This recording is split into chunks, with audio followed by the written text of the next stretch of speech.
নমস্কার বন্ধুরা, এই ভিডিওতে আমরা দেখব অন্নপূর্ণা যোজনার যে সমস্ত স্ট্যাটাস আপনারা দেখতে পাচ্ছেন তার কি মানে। দেখুন, স্ট্যাটাস বিশেষ কয়েক ধরনের দেখানো হচ্ছে। একটা হচ্ছে ফর ফার্দার ভেরিফিকেশন, কিন্তু কোনো প্রকার রিজন বা কারণ দেয়নি। দ্বিতীয় হচ্ছে ফর ফার্দার ভেরিফিকেশন দেখাচ্ছে, কিন্তু আলাদা করে দুটো রিজন দেখাচ্ছে। একটা হচ্ছে ইনকাম ট্যাক্স দেওয়ার, একটা হচ্ছে 3টের বেশি রুম থাকার আরবান এরিয়াতে। এরপরে আন্ডার প্রসেস রয়েছে, আন্ডার প্রসেস থাকলে টাকা পাবেন কি পাবেন না। এছাড়া bank validation failure, error code 1 আবার ইরর কোড 2, এরকম দুটো এসএমএস বা দুটো স্ট্যাটাস আসছে। সরি, একটা হচ্ছে অ্যাপ্রুভ এবং আরেকটা হচ্ছে rejected may be further verification. তো এই যে প্রত্যেকটা আলাদা আলাদা স্ট্যাটাস দেখাচ্ছে, কোনটার কি মানে এই ভিডিওতে সমস্ত কিছু বলে দিচ্ছি। তাহলে চ্যানেলটিকে সাবস্ক্রাইব করে রাখুন, ফেসবুক পেজটিকে ফলো করে রাখুন। সবার আগে জেনে নিন স্ট্যাটাস কি করে দেখবেন। স্ট্যাটাস দেখার অপশনটা খুবই সহজ। এই যে আগের পোর্টাল ছিল socialregistry.wb.gov.in, যেই পোর্টালে আপনারা অনলাইনে অ্যাপ্লাই করেছিলেন, সেই পোর্টালে আসবেন।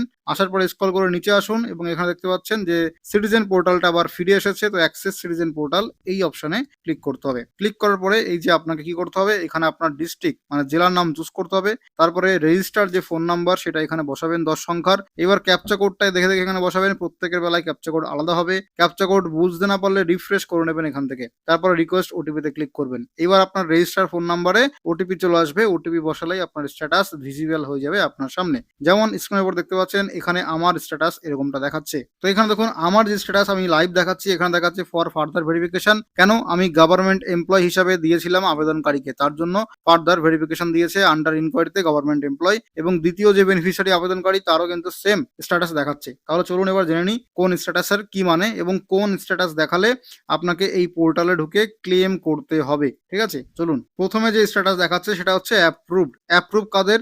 যাদের টাকা ইতিমধ্যে ঢুকে গেছে। তো 3000 টাকা যারা আগস্ট মাসে পেয়েছেন তাদেরকে এখানে অ্যাপ্রুভ দেখাচ্ছে। আর ইতিমধ্যে যদি টাকা না ঢোকে অ্যাপ্রুভ দেখায়, তাহলে আপনার টাকাটা ঢুকে যাবে। কারণ 20 আগস্ট পর্যন্ত সরকার টাকা ছাড়বে। তো 20 আগস্টের মধ্যে আপনার টাকা ঢুকে যাবে। আপনি জাস্ট মেক শিওর করবেন আপনার ব্যাংক অ্যাকাউন্টে ডিবিটি লিঙ্ক আছে কিনা। কারণ অনেকের কি হয়েছে, ডিবিটি না থাকার কারণে কিন্তু টাকা ঢুকছে না টাকা ছাড়লেও। এরকম 10 লাখ মহিলা পাওয়া গেছে যাদের ব্যাংকে ডিবিটি নেই বা যাদের আধার নাম্বারে কোনো প্রকার ভুল আছে, যার জন্য তাদের টাকাটা ঢোকেনি। তো অবশ্যই আপনি আগে কি করবেন, আপনার কোন ব্যাংকে ডিবিটি লিঙ্ক আছে সেটা আগে জেনে আসুন এবং তারপরে আপনি বসে থাকুন। তাহলে অ্যাপ্রুভ দেখালে আপনার টাকা ঢুকে যাবে। আপনাকে আর কিচ্ছু করার প্রয়োজন নেই। সরকার আপনার আবেদনটা অনুমোদন করে দিয়েছে এবং আগস্ট মাসের পর থেকে সেপ্টেম্বর থেকে শুরু করে অক্টোবর নভেম্বর যতদিন অন্নপূর্ণা টাকা দেবে, যতদিন বিজেপি ক্ষমতায় থাকবে, প্রতি মাসের দ্বিতীয় সপ্তাহে আপনার টাকা নিয়মিত ঢুকবে। আপনাকে আর কিছু করতে হবে না। এরপরে ম্যাক্সিমাম লোকজনের দেখাচ্ছে আন্ডার প্রসেস। তাহলে তারা টাকা পাবেন কিনা আগে বুঝে নিন এই স্ট্যাটাসের মানে কি। আন্ডার প্রসেস মানে আপনার যে আবেদনটা সেটা সরকার এখনো ভেরিফিকেশন করছে। আপনার ভেরিফিকেশন এখনো কিন্তু শেষ হয়নি। তাহলে এক্ষেত্রে আপনার এখন কিছু করার নেই। আপনাকে শুধুমাত্র ওয়েট বা অপেক্ষা করতে হবে। সরকার যতক্ষণ এই ভেরিফিকেশন প্রসেস চালাবে ততক্ষণ ভেরিফিকেশন চলবে। এবার এরপরে কি, আন্ডার প্রসেস থেকে বর্তমানে আপনার গ্রাউন্ড লেভেলে ভেরিফিকেশন চলছে। তাহলে আপনার বাড়িতে আসতে পারে বা আপনাকে ফোন কল করে ভেরিফিকেশন করতে পারে। এই ভেরিফিকেশন সফল হওয়ার পরে আপনার আবেদনকে তারা রিজেক্ট করে দিতে পারে বা অ্যাপ্রুভ করে দিতে পারে। তাহলে এই মুহূর্তে আন্ডার প্রসেস থাকলে টাকা পাবেন কিনা? একদমই নয়। আগস্ট মাসে কোনোভাবে টাকা পাবেন না। আন্ডার প্রসেস থেকে কিছুদিন পরে আবার স্ট্যাটাস চেক করবেন। যদি অ্যাপ্রুভ দেখায় তাহলে আপনি সেপ্টেম্বর থেকে টাকা পাচ্ছেন। যদি অ্যাপ্রুভ বাদে অন্য কিছু দেখায় যেমন রিজেক্টেড বা ফার্দার ভেরিফিকেশন, তাহলে আপনাকে আরো অপেক্ষা করতে হতে পারে। সেক্ষেত্রে ক্লেম করতে হতে পারে। কিন্তু আন্ডার প্রসেসে থাকলে আপনাকে কিচ্ছু করার দরকার নেই, ক্লেমও করার দরকার নেই। আপনি অপেক্ষা করুন। ভেরিফিকেশন সফল না হওয়া পর্যন্ত কিচ্ছু করা যাবে না। এরপরে যাদের ফার্দার ভেরিফিকেশন দেখাচ্ছে, ফার্দার ভেরিফিকেশনের 3টে থেকে 4টে কারণ আছে আলাদা আলাদা, বুঝতে হবে ভালো করে। প্রথমত যে 1 নম্বরে ফার্দার ভেরিফিকেশন, এখানে কোনো প্রকার রিজন নেই। এক্ষেত্রে আপনাকে কিচ্ছু করার প্রয়োজন নেই। এর মানে সরকার আপনারটা কি করছে, ভেরিফিকেশন এখনো চলছে, এখনো আপনার ভেরিফিকেশনটা কমপ্লিট হয়নি। তো এই ভেরিফিকেশনটা পরবর্তীতে আবার হবে। মানে ভেরিফিকেশন একবার হয়ে গেছে, সেখানে মনে হয় কোনো প্রকার অসঙ্গতি বা কিছু পেয়েছে যার জন্য অ্যাপ্রুভ করেনি এবং আরো ভেরিফিকেশন প্রয়োজন, তাই এইটা। এবার যদি আপনি ক্লেম করতে যান তাহলে ক্লেম এটাতে করতে পারবেন না রিজন ছাড়া। রিজন না দিলে কোনো ক্লেম করার অপশন নেই। কারণ আপনি কি ক্লেম করবেন, আপনি জানেনই না যে কোনো কারণের জন্য আপনারটাকে ভেরিফিকেশনে পাঠিয়ে রেখেছে বা হোল্ড করে রেখেছে। তো কারণ যেহেতু জানেন না, আপনি কি করতে পারেন, যদি খুব অসুবিধা হয় বিডিও বা পঞ্চায়েতে যোগাযোগ করতে পারেন। তাছাড়া অনলাইনে ক্লেম করতে পারবেন না যাদের কোনো প্রকার রিজন দেয়নি। এবার দেখুন ফার্দার ভেরিফিকেশনে যাদের রিজন দেখিয়েছে তাদের বুঝতে হবে। যেমন একটা রিজন দেখিয়েছে পেজ ইনকাম ট্যাক্স, মানে এই আবেদনকারী ইনকাম ট্যাক্স প্রদান করে, যার জন্য তার ভেরিফিকেশন প্রয়োজন। এবার দেখুন ইনকাম ট্যাক্স কারা, আয়কর দাতা বা ইনকাম ট্যাক্স পেই তারা যাদের মাসিক ইনকাম 1 লাখ টাকা এবং বছরে ইনকাম 12 লাখ টাকা। তাই এত বেশি ইনকাম করলে আপনার ইনকামের উপর ট্যাক্স দিতে হয়। এবার অনেকে প্রথমে যখন ফর্ম ফিল আপ শুরু হয় অনেকে না বুঝে টিডিএস দেন, হয়তো কেউ কেউ আইটিআর দেন, তো না বুঝে কি করেছেন তারা এই অপশনটা ইয়েস করে দিয়েছেন। তো সেক্ষেত্রে সরকার আপনাকে একটা সুযোগ দিয়েছে যে আপনি যদি ইনকাম ট্যাক্সের কারণে আপনার ফর্মটা ভেরিফিকেশন করার প্রয়োজন হয় তাহলে আপনি আগে ইয়েস করেছেন, এখন সেটাকে ক্লেম করতে হবে এবং ক্লেম অপশনে আপনাকে বলতে হবে আপনি ইনকাম ট্যাক্স দেন না, এই অপশনটা ভুল করে নো করে ফেলেছেন। তাহলে যদি আপনার পেস ইনকাম ট্যাক্স লেখা থাকে তার কারণে ফর ফার্দার ভেরিফিকেশন থাকে তাহলে আপনি এবার ক্লেম করবেন। কিভাবে ক্লেম করবেন চলুন দেখে নিই। তাহলে যাদের income tax pay for further verification এসছে তাদের ক্ষেত্রে ক্লেম করার অপশনটা দেখি। এখানে যে লেখা আছে অবজেকশন অ্যান্ড ক্লেম, এই অপশনটাতে ক্লিক করবেন। এবার স্ক্রল করে নিচে আসুন এবং এখানে লেখা আছে ক্লেম বাই অ্যাপ্লিক্যান্ট, এই ক্লেম বাই অ্যাপ্লিক্যান্ট এই অপশনে ক্লিক করবেন। তারপর স্ক্রল করে নিচে আসবেন। এইবার এখানে আবেদনকারীর নাম চলে আসবে। তো এখানে আমি দুজন আবেদনকারী দেখতে পাচ্ছি। আমি মনে করুন প্রথম আবেদনকারীর ইনকাম ট্যাক্সের জন্য ক্লেম করব, তাই এই প্রথম আবেদনকারীকে আমাকে চুজ করতে হবে। ঠিক আছে, চুজ করলাম। এইবার রিজন ফর ক্লেম, কি কারণে আমি ক্লেমটা করছি, কিসের জন্য, ইনকাম ট্যাক্স আমি ভুল করে ইনকাম ট্যাক্সের ঘরে ইয়েস করেছিলাম। তাহলে এই ভুলটা কার? এই ভুলটা কি সরকারের? না, আমার ভুল, সরকারের ভুল নয়, আমার ভুল। তার জন্য অ্যাপ্লিক্যান্ট ডিটেল ইনকারেক্ট এই অপশনটাতে ক্লিক করতে হবে, প্রথম অপশনটা।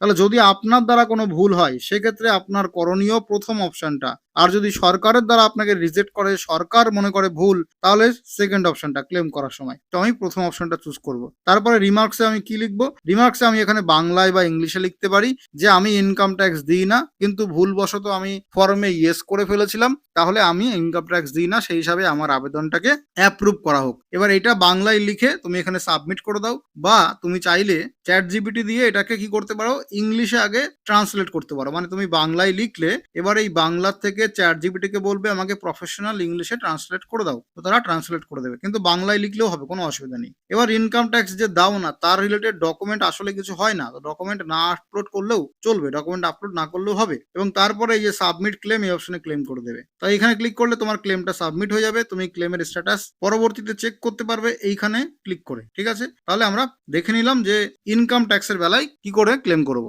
পরবর্তীতে চলে যাব আরেকটা স্ট্যাটাসে। এটা দেখো ফার্দার ভেরিফিকেশন, কিন্তু more than 3 room in urban area, অর্থাৎ আরবান এরিয়াতে যারা থাকো, মানে বড় শহর এলাকায় যারা থাকো, তাদের ক্ষেত্রে 3টের বেশি রুম যুক্ত পাকা বাড়ি থাকলে তাদেরকে বাদ দিয়ে দেওয়া হয়েছে এবং ভেরিফিকেশন নিডেড, ভেরিফিকেশন প্রয়োজন। এবার আগে বোঝো পাকা ঘর মানে কি। দেখো বেডরুমকে আমরা ঘর হিসেবে ধরবো বা রুম হিসেবে ধরবো, বা বেডরুমের মতো সিমিলার একটা রুম সেটাকে আমরা বেডরুম হিসাবে বা রুম হিসাবে ধরবো। মানে যখন আমি 3টে রুম আছে কিনা 3টে রুমকে কাউন্ট করবো, গুনবো, যে আমার একটা রুম বেডরুম, 2টো রুম লিভিং রুম, 3 নাম্বার হচ্ছে আমার পায়খানা বাথরুম, এরকম করলে গুনলে হবে না। কিভাবে গুনতে হবে?